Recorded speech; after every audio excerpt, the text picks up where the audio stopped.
റമദാനിൽ നമ്മളൊക്കെ എന്തായാലും അത്താഴത്തിന് എഴുന്നേൽക്കുന്നവരാണ്. അത് കുറച്ച് നേരത്തെ എഴുന്നേറ്റ് തഹജ്ജുദ് നിസ്കരിച്ച് പിന്നീടുള്ള സമയം അലസമായിരിക്കാതെ ഉറങ്ങാതെ നമുക്ക് ചെയ്യാൻ പറ്റുന്ന വലിയൊരു കർമ്മമുണ്ട്. അത് ചെയ്യുകയാണെങ്കിൽ ഈ 30 ദിവസം റമദാനിൽ ഇനി ബാക്കിയുള്ള ദിവസങ്ങൾ നമ്മളത് പതിവായി ചെയ്യുകയാണെങ്കിൽ നമുക്കത് വലിയൊരു അവസരമായിരിക്കും, നമ്മുടെ ജീവിതത്തിലെ വലിയൊരു വഴിത്തിരിവായിരിക്കും. ഖുർആൻ തന്നെ മുത്തഖീങ്ങളുടെ അടയാളമായി എടുത്തു പറഞ്ഞ ഇസ്തിഗ്ഫാർ, അള്ളാഹുവിനോട് ചെയ്തു പോയ പാപങ്ങൾക്കൊക്കെ പാപമോചനം തേടുക എന്നതാണ്.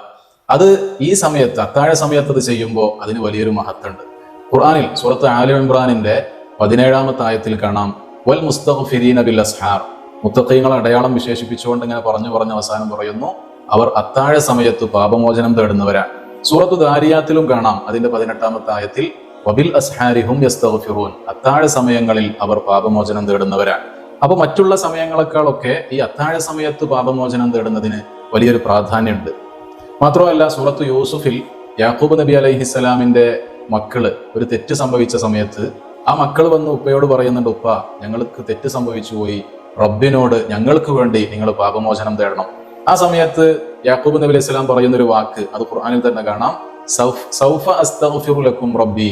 നിങ്ങൾക്ക് വേണ്ടി എന്റെ റബ്ബിനോട് പിന്നീട് ഞാൻ പാപമോചനം തേടും. എന്തിനാണ് പിന്നീട് തേടും എന്ന് പറഞ്ഞത്? അതിനെ മഹാന്മാർ വിശദീകരിക്കുന്നുണ്ട്. അത് അത്താഴ സമയത്തേക്ക് മാറ്റിവെച്ചതാണ്. അഥവാ ആ സമയത്ത് അതാണ് ഇസ്തിഗ്ഫാറിന്റെ സമയം. അതുകൊണ്ട് ആ സമയത്തേക്ക് മാറ്റിവെച്ചതാണ് യാക്കൂബ് നബി അലൈഹിസ്സലാം എന്ന് വിശദീകരിച്ച മഹാന്മാരുണ്ട്. അപ്പൊ നമുക്കൊക്കെ ഈ റമദാനിൽ കിട്ടുന്ന ഏറ്റവും വലിയൊരു അവസരമാണ്. കാരണം എന്തായാലും നമ്മൾ അത്താഴത്തിന് എഴുന്നേൽക്കും, അത്താഴം കഴിച്ചാലും കുറച്ച് സമയം ബാക്കിയുണ്ടാകും.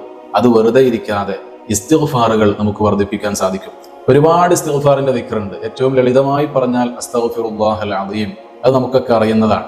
അതല്ലെങ്കിൽ ഖുർആനിൽ തന്നെ വന്ന ഒരു ദിക്റുണ്ട്, യൂനുസ് നബി അലൈഹിസ്സലാമിന്റെ ദിക്റാണ്, ലാ ഇലാഹ ഇല്ലാ അൻത സുബ്ഹാനക ഇന്നി കുൻതു മിനൽ ളാലിമീൻ. അതും നമുക്ക് ചൊല്ലാം.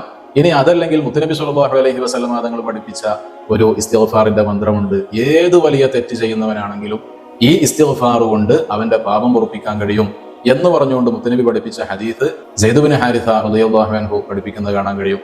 അത് ആ ദിക്ർ ഇങ്ങനെയാണ്, അസ്തഗ്ഫിറുല്ലാഹൽ അദീം അല്ലദീ ലാ ഇലാഹ ഇല്ലാഹു അൽ ഹയ്യൽ ഖയ്യൂം വഅതൂബു ഇലൈഹി.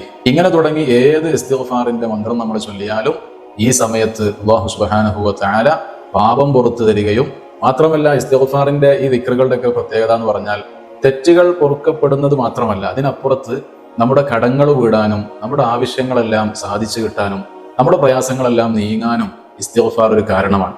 യൂനുസ് നബി അലൈഹിസ്സലാം മത്സ്യത്തിന്റെ വയറ്റിൽ കുടുങ്ങിയ സമയത്ത് ചൊല്ലിയ ദിക്റാണ് നമ്മൾ നേരത്തെ പറഞ്ഞ ലാ ഇലാഹ ഇല്ലാ അൻത സുബ്ഹാനക ഇന്നി കുൻതു മിനൽ ളാലിമീൻ.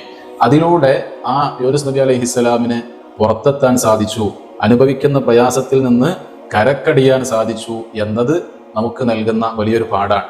നമ്മൾ എന്തു പ്രയാസം അനുഭവിക്കുന്നവരാണെങ്കിലും ഇസ്തിഗ്ഫാറിലൂടെ ആ പ്രയാസത്തിൽ നിന്ന് പുറത്തു കടക്കാൻ കഴിയും എന്ന വലിയ പാഠം ആ യൂനുസ് നബി അലൈഹിസ്സലാമിന്റെ ചരിത്രം നമുക്ക് നൽകുന്നുണ്ട്.